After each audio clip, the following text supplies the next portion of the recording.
Let me tell you something I learned the hard way. Some people only understand respect when they were desperate for it. And trust me, this woman was about to get a crash course, literally. And before we begin, Don T, forget to like the video and subscribe for more revenge stories.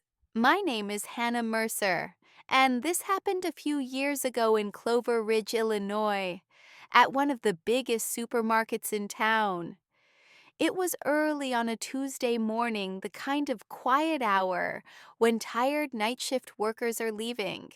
Retirees are wandering peacefully, and the store still smells like freshly mopped floors and cold air drifting out of the dairy fridges.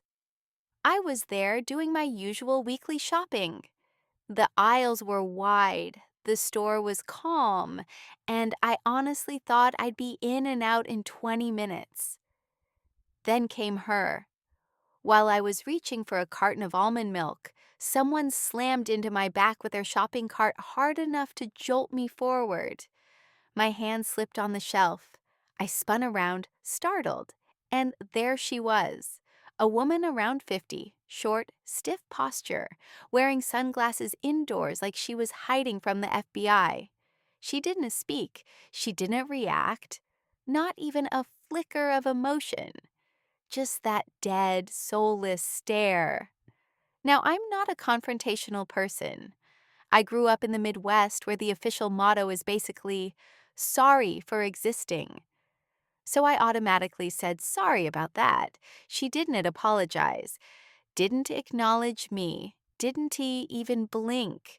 She just stared at me with that cold rudeness that makes you feel like you accidentally entered someone's private movie scene. I shook it off. It wasn't worth it. People are weird. I walked away. A few minutes later, I turned down the aisle with cooking oils. I was scanning the shelves for something my sister needed for dinner when I heard, "Excuse me." I glanced over. It was her. Little Miss Cart Rammer herself. Same cart, same glasses, same dead-eyed glare. Only this time, she wasn't here to intimidate me. She needed me. She pointed upward at the top shelf olive oil. She was way too short to reach it, and for a moment I just stared at her, stunned by the shamelessness of it all. She'd collided with me like a runaway shopping cart on a mission, given me the silent treatment, treated me like I didn't exist. But as soon as she needed something, suddenly I was worthy of her attention. I forced a polite voice. "Which one do you want?" "Virgin or extra virgin?" she muttered. "Extra virgin." So I reached up, grabbed the bottle, and held it in my hand. But instead of handing it over, I looked her dead in the eye and said, "You realize I'm the person you rammed with your cart 2 minutes ago, right?" For the first time, her expression changed. Her jaw dropped slightly as if I had broken the silent oath she'd made with herself to never show a single emotion. Then she went right back to the stone-cold death stare. No apology, no words, just entitlement. And that cess when something inside me snapped. For once in my life, I didn't play nice. I didn't swallow the discomfort. I didn't let rudeness slide because it was easier. I held the olive oil high above her reach and said clearly, "I am not helping you unless you apologize." She stood there frozen, unmoving, unblinking. 5 seconds of silence. 10 seconds. 15. Nothing. So I shrugged, put the bottle back on the top shelf where I found it, and walked away without looking back. Her silence finally had consequences. Little did she know this was only the beginning. Because karma has a way of showing up when you least expect it. I left her standing there in shock, still staring at that unreachable bottle like it personally betrayed her. But I didn't think about her again. I figured the situation was over.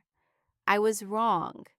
Because rude people don't just walk away quietly when the world stops catering to them.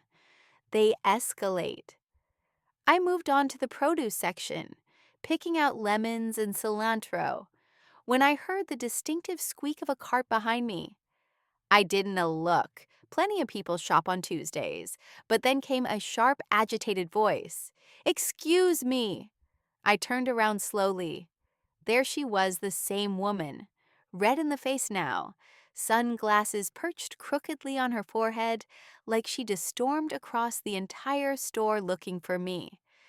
Behind her stood another shopper, a tall, older gentleman who looked like he regretted every life choice that led him into that aisle at that moment. The woman jabbed her finger toward me. "This girl refused to help me." The man blinked, confused. I crossed my arms. "Ma, I said calmly. "You rammed your cart into me and didn't apologize.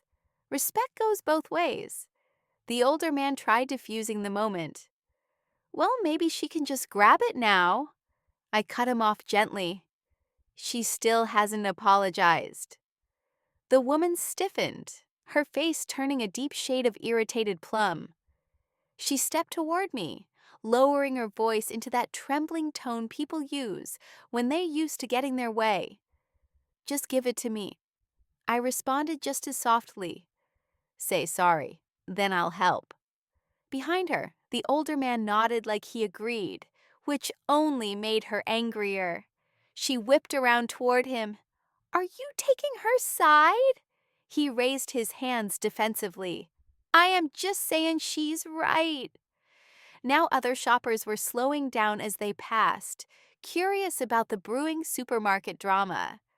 A couple stood near the grapefruit display whispering. A teenager with earbuds paused just long enough to watch. The woman's eyes darted around. She was losing control of the scene and she knew it. She stomped her foot like a child. "I am not apologizing to someone who disrespected me."